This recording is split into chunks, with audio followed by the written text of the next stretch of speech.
अभी तक बच्चे हम लोगों ने पढ़ा है यूक्लिड विभाजन परिमेयिका की सहायता से दो संख्याओं का एचसीएफ या तीन संख्याओं का एचसीएफ कैसे पता करते हैं।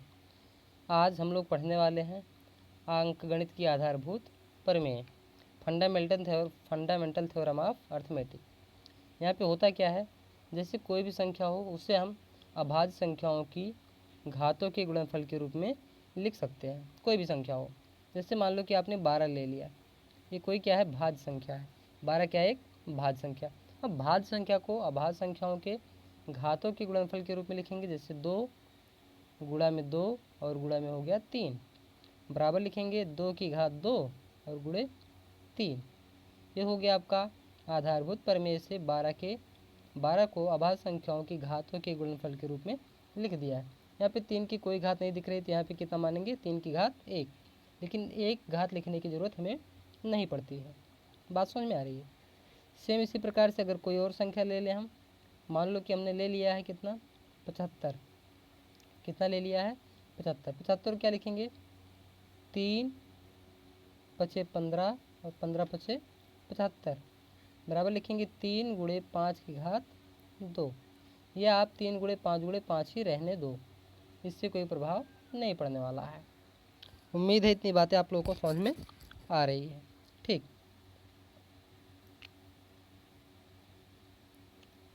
तो यहाँ पे एक सवाल आता है कि हो सकता है किसी बच्चे के दिमाग में हो कि जैसे हमने 12 को लिखा क्या, 2 गुणे 2 गुणे 3, तो यहाँ पे हम लोग एक का प्रयोग क्यों नहीं कर रहे हैं कि 1 गुणे 2 लिखें। ठीक, हो सकता है किसी बच्चे के दिमाग में आ रहा हो कि हम यहाँ पे 1 गुणे 2 गुणे 2 गुणे 3 कहीं नहीं लिख रहे हैं। ठीक है, तो यहाँ पे अगर बच्चे आप ध्यान दो तो आपको बताया गया है कि एक ना तो भाज्य संख्या है ना तो अभाज्य संख्या है।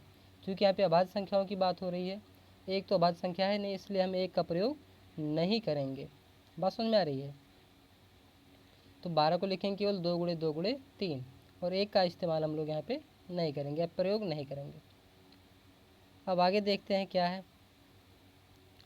एचसीएफ और एलसीएम ज्ञात करने हेतु तो अभाज्य गुणनखंड विधि। तो सर्वप्रथम दी हुई संख्याओं के सभी अभाज्य गुणनखंड कीजिए। सबसे पहले क्या करेंगे, जो संख्याएं आपको दी गई होंगी उनके अभाज्य गुणनखंड करेंगे हम लोग। 2 या 2 से अधिक संख्याओं का एचसीएफ, देखिए होता क्या है, संख्याओं में प्रत्येक उभयनिष्ठ अभाज्य गुणनखंड की सबसे छोटी घात का गुणनफल होता है।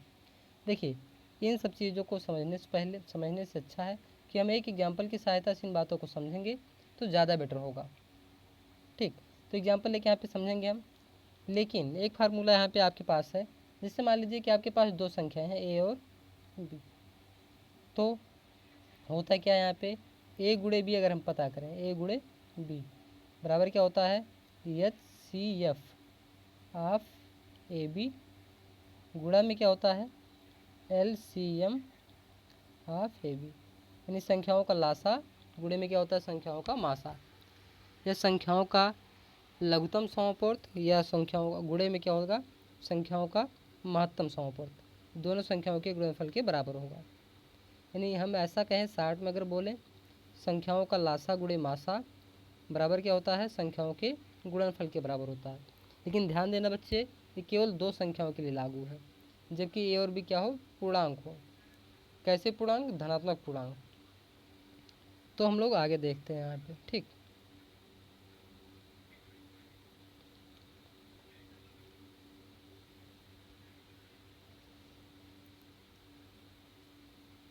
देखिए बच्चे यहाँ पे क्या है, एक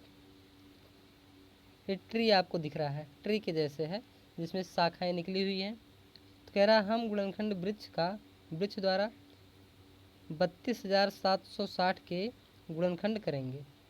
तो 32,760 सबसे पहले 2 से कटेगा तो कितनी बार जाएगा, 16,380, यानी 2 गुणे 16,380 करेंगे तो ऊपर वाली संख्या हमें मिल जाएगी।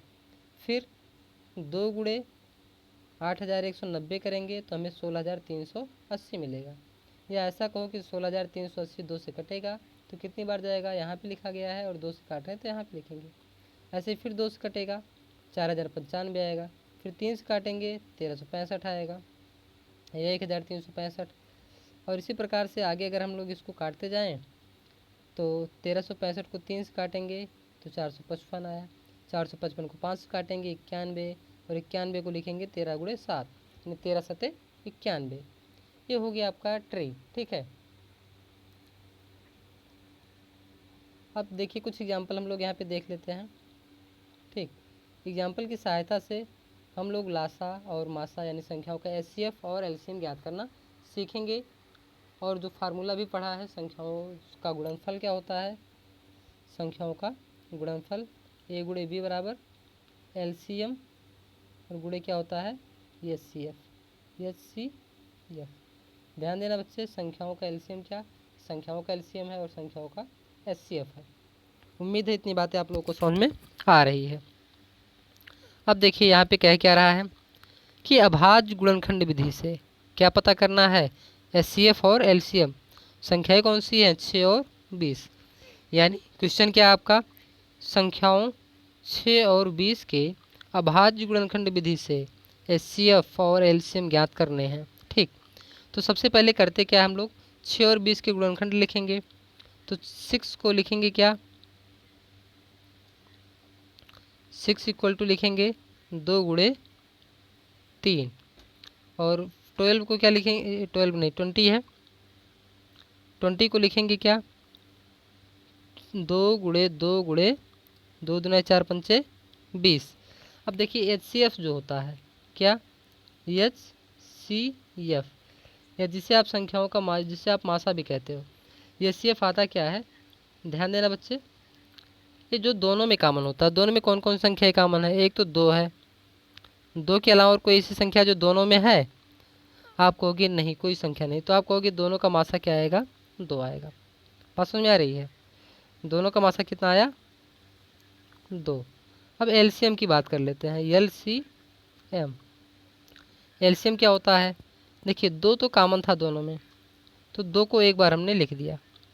अब इसके बाद क्या बचा है, और कोई दोनों में कॉमन है, नहीं कॉमन है, तो शेष जो जो बचेंगे उसको लिखेंगे। अभी 1 2 यहाँ पे है तो 2 लिख दिया, फिर 3 लिखेंगे, फिर 5 है तो गुणा में 5 भी लिखेंगे। अब गुणा करके बताइए बच्चे कितना आया, 2 दूना 4, 4 3 12, 12 पंचे 60, यानी एलसीएम आ गया आपका 60 और एचसीएफ आ गया कितना, 2। उम्मीद है इतनी बातें आप लोगों को समझ में आ रही है। देखिए बच्चे, एलसीएम जो होता है किसी भी संख्या की अधिकतम घात लेते हैं हम लोग, किसी भी संख्या की अधिकतम घात लेते हैं एलसीएम में। एचसीएफ में न्यूनतम घात लेते हैं, छोटी घात लेते हैं। अब देखिए बड़ी घात और छोटी घात से मतलब क्या है, आप इस बात को समझो।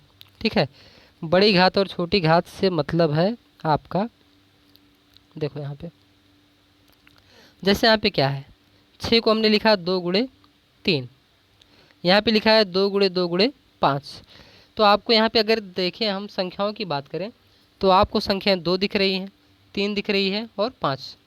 संख्या 2 दिख रही है, 3 दिख रही है और 5। अब किसी भी संख्या को देखिए, चाहे 6 को देखिए या 20 को देखिए, दोनों में से 2 की सबसे बड़ी घात कौन सी है, आप कहोगे 2। तो एलसीएम के लिए, ठीक है, हम लोग बड़ी घात लेते हैं। एलसीएम के लिए क्या, बड़ी घात लेते हैं। तो 2 की बड़ी घात क्या है, 2 है। 2 की बड़ी घात क्या है, 2, यानी 2 की घात 2 लिखेंगे। एक किस में है, ये 20 के गुणनखंड में आ रहा है। फिर 3 दिख रहा है, 3 की बड़ी घात क्या है, 3 की बड़ी घात 1 है, यानी 3 लिखेंगे। और फिर 5 की बड़ी घात कितनी है, 1 है, और इसको हम 5 लिखेंगे। बात समझ में आ रही है। तो ये हो गया आपका क्या, एलसीएम। अब इसको गुणा करेंगे, 2 दूना 4 3 12 पंचे 60। अभी एचसीएफ अगर हमें पता करना होता तो क्या करते हैं, तो न्यूनतम घात लेते हैं जो दोनों में कॉमन हो। न्यूनतम घात लेंगे जो दोनों में कॉमन हो, या अधिकतम घात लेंगे जो दोनों में ऐसा कॉमन हो, ऐसा बोल दो आप।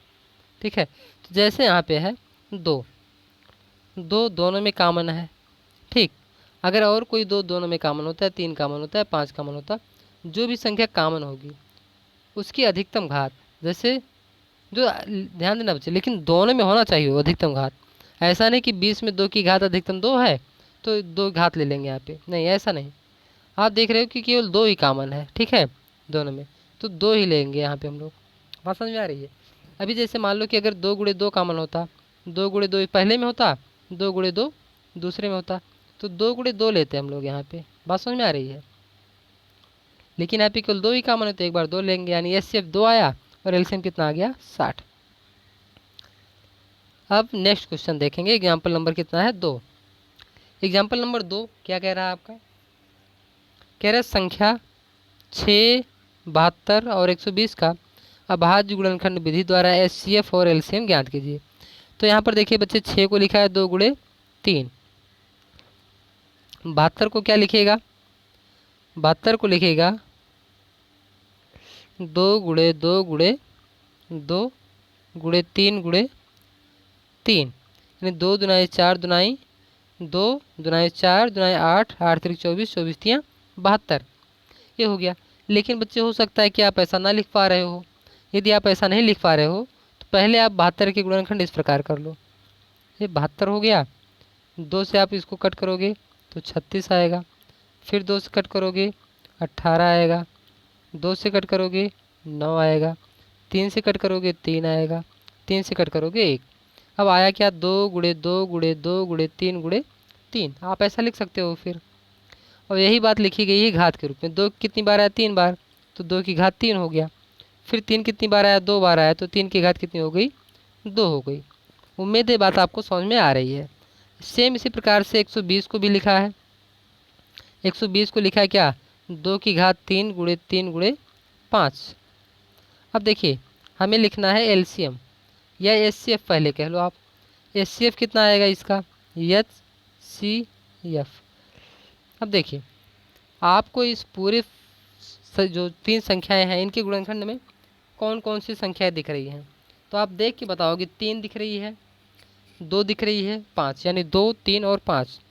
2 की सबसे छोटी घात क्या है, सब में तीनों में मिला के होना चाहिए। तो आप कहोगे तीनों में जो 2 है, 2 की सबसे छोटी घात 1 है, यानी 1 बार 2 है। ठीक, तीनों में कितनी बार 2 है, 1 बार। देखिए कुछ में 2 बार आया, कुछ में 3 बार आया, जो भी है, लेकिन सबसे कम किस में है, आप कहोगे 6 में और 1 घात है। फिर कहोगे क्या 3 भी सब में आया है, तो आप कहोगे 3 भी तीनों में आया है। कितनी बार आया है, किसी में 1 बार है, किसी में 2 बार है, लेकिन न्यूनतम कितनी बार है, 1 बार है, तो 1 बार लिख लेंगे हम लोग। क्या 5 भी सब में आया है, नहीं आया है, तो छोड़ दो उसको, यानी आपका HCF कितना आ गया 6। अब हम लोग LCM की बात करते हैं। LCM, LCM क्या है, देखिए 2, 3 और 5 आपको दिख रहा है। अब तीनों में देखिए 6, 72 और 120 के गुणनखंड में 2 की सबसे बड़ी घात कौन सी है, आप कहोगे 2 की सबसे बड़ी घात तो 3 है, चाहे 72 को ले लो चाहे 120 को ले लो, तो यानी 2 की बड़ी घात 3 है, 2 की घात हमने 3 लिख दिया। अब 3 के पास आते हैं, देखते 3 तीनों में है, तीनों में है, तो 3 की बड़ी घात कितनी है, आप कहोगे 3 की बड़ी घात कितनी है 2, ये 3 की घात 2 हो गई। और लास्ट में क्या बच गया 5, 5 सब में है, नहीं है, लेकिन घात इसकी कितनी है 1, 1 घात लिखने की ज़रूरत नहीं होती है। अब इन सबको गुणा कर लो बच्चे, गुणा करने पर जो भी आएगा सो आपका आंसर। ठीक है, तो कितना आएगा 360, गुणा करने पर कितना आएगा 360। अगर बच्चे आप ऐसे गुणा नहीं कर पा रहे हो तो देखिए 2 की घात 3 को आप लिखोगे क्या 2 गुणे 2 गुणे 2, 3 की घात 2 को लिखोगे बच्चे 3 गुणे 3, और लास्ट में गुणा में 5, बराबर कितना आएगा 360। घात को हटा के आप गुणा कर सकते हो, यानी प्रसार करके गुणा कर सकते हो, जैसे आपकी मर्जी हो वैसे आप लिख सकते हो यहाँ पे।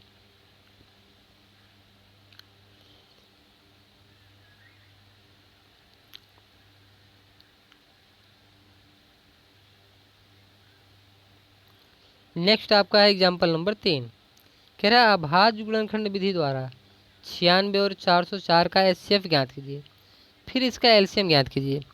क्वेश्चन को ध्यान से सुनना बच्चे, पहले HCF ज्ञात करना है और फिर LCM ज्ञात करना है। तो अभाज्य गुणनखंड 96 और 404 के हमने कर लिया। 96 का अभाज्य गुणनखंड 2 की घात 5 गुणे में 3 है। 404 के अभाज्य गुणनखंड 2 की घात 2 गुणे में कितना है 100। तो HCF क्या होता है, HCF जो है दोनों संख्याओं यानी 96 और 404 के अभाज्य गुणनखंड में जो संख्याओं की या किसी भी संख्या की जो अधिकतम घात होगी, तो HCF क्या आएगा, HCF आएगा कितना 2 की, देखिए आपको 2 दिख रहा है, 3 दिख रहा है, 101 दिख रहा है, लेकिन 2 दोनों में है। 2 96 के गुणनखंड में भी है और 404 के गुणनखंड में है, और कोई भी संख्या दोनों के गुणनखंड में नहीं है, तो हम कहेंगे 2 है दोनों में। तो 2 की सबसे छोटी घात, अब बताओ कि 2 की सबसे छोटी घात 2 है, और ऐसा 404 के गुणनखंड में है, तो 2 की घात 2 का मतलब कितना, ये 4, यानी HCF कितना आ गया, 4। 1 मिनट, ये आंसर नहीं हुआ, ठीक। ये तो हो गया आपने HCF जो ज्ञात किया, एक आंसर है हो गया। अब फिर LCM ज्ञात करना है। क्या ज्ञात करना है, LCM। अब देखिए HCF आपका आया 4, अब हमें LCM पता करना है, तो कैसे पता करेंगे बच्चे। अब देखिए आपके पास 2 संख्याएं हैं, आपको पता है LCM बराबर या LCM गुणे HCF बराबर क्या होता है, 2 संख्याएं अगर A और B हैं तो गुणे में A और B, यानी पहली संख्या गुणे दूसरी संख्या बराबर लासा गुणे मासा।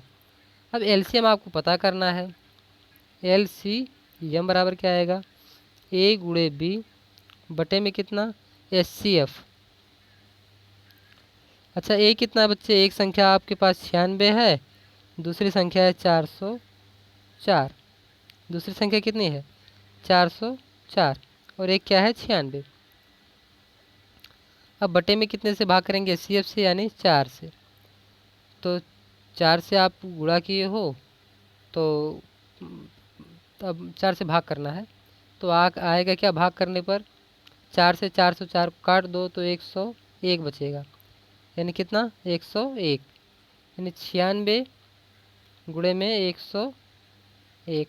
अब 96 का अगर गुणा करना आता है 101 में, तो गुणा कर लो 96 करने 96 और फिर 96 करने 96, यानी 9696 आया। कितना आंसर आया, 9696। अगर बच्चे आप इस प्रकार से गुणा नहीं समझ पा रहे हो तो आप गुणा स्वयं से करके देख सकते हो, क्योंकि गुणा, जोड़ना, घटाना और भाग आपको पहले से करना आता है। अब देखिए बच्चे यहाँ पे एग्जाम्पल नंबर 4 कह रहा है संख्याओं 4 की पावर n पर विचार कीजिए। क्या है, 4 की पावर n पर विचार कीजिए, जहाँ n एक प्राकृतिक संख्या है। जांच कीजिए कि क्या n का कोई ऐसा मान है जिसके लिए 4 की पावर n अंक शून्य पर समाप्त हो, यानी 4 की पावर n क्या ऐसा कुछ है कि इसको सरल करने पर इकाई का अंक यूनिट प्लेस 0 हो जाए। अब जैसे बच्चे समझ लो, जैसे आप 10 लिखते हो, 10 में इकाई का स्थान क्या है, 0 है, इकाई के स्थान पर क्या है 0। 150 ले लो, 150 में इकाई के स्थान पर क्या है 0 है, या ऐसे और कोई भी संख्या ले लो जिसमें इकाई के स्थान पर 0 हो। तो आपसे पूछ रहा है क्या 4 की पावर n के किसी भी मान के लिए क्या ऐसा संभव है कि इकाई के स्थान पर 0 आ जाए, तो आपका जवाब होगा नहीं। तो आपका जवाब क्या होगा बच्चे, नहीं। ऐसा क्यों है, इस बात को हम लोग समझते हैं कि ऐसा क्यों है कि 4 की पावर n कभी भी 0 पर समाप्त नहीं होगा।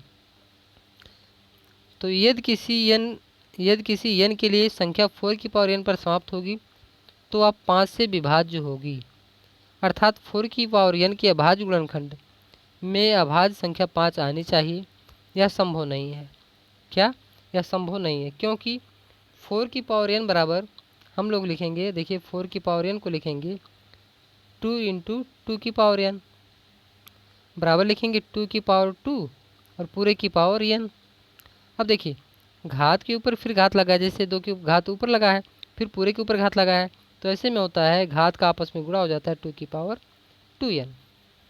तो यहाँ पर देखिए बच्चे क्या 5 दिख रहा है, गुणा में 2 के साथ आधार में 2 5 दिख रहा है, नहीं दिख रहा है, 2 दिख रहा है, तो 2 को अकेले दिखने दो, क्या फ़ायदा, ठीक है। 2 अकेले दिख रहा है क्या मतलब, अगर 5 ही नहीं है तो, ठीक, तो 0 कैसे आएगा। तो 0 आने के लिए आधार में एक घात को छोड़िए, एक घात में बच्चे 2 दिख रहा है कि नहीं दिख रहा है, इसे कुछ लेना देना नहीं, लेकिन यदि आधार में 2 और 5 दोनों दिखेगा तभी उसको सॉल्व करने पर इकाई के प्लेस पर 0 आएगा, नहीं तो 0 नहीं आएगा। इतनी बात ध्यान देना, 2 और 5 दोनों कंपलसरी होने चाहिए। ऐसा क्यों, क्योंकि 1 2 और 1 5 का गुणा ही 10 बनाता है, ठीक। 1 2 और 1 5 का गुणा ही 10 बनाता है। अब अगर ऐसा है ही नहीं, 2 ही है केवल, 5 है ही नहीं, तो 10 यानी 0 आने के लिए क्या 1 2 और 1 5 की ज़रूरत होती है। तो 2 और 5 नहीं रहेगा तो 0 भी नहीं आएगा। ऐसे आगे भी क्वेश्चन आपको मिलेंगे, ठीक, कि क्या 0 पर समाप्त होंगे या नहीं होंगे। तो आपको देखना है कि आधार में है क्या, 2 है, 4 है, 6 8 10 क्या है, क्या उसमें 2 और 5 दोनों संख्याएँ आ रही हैं उसके अभाज्य गुणनखंड में। यदि 2 और 5 दोनों आएंगी तो हम कहेंगे कि इसका जो n वीं घात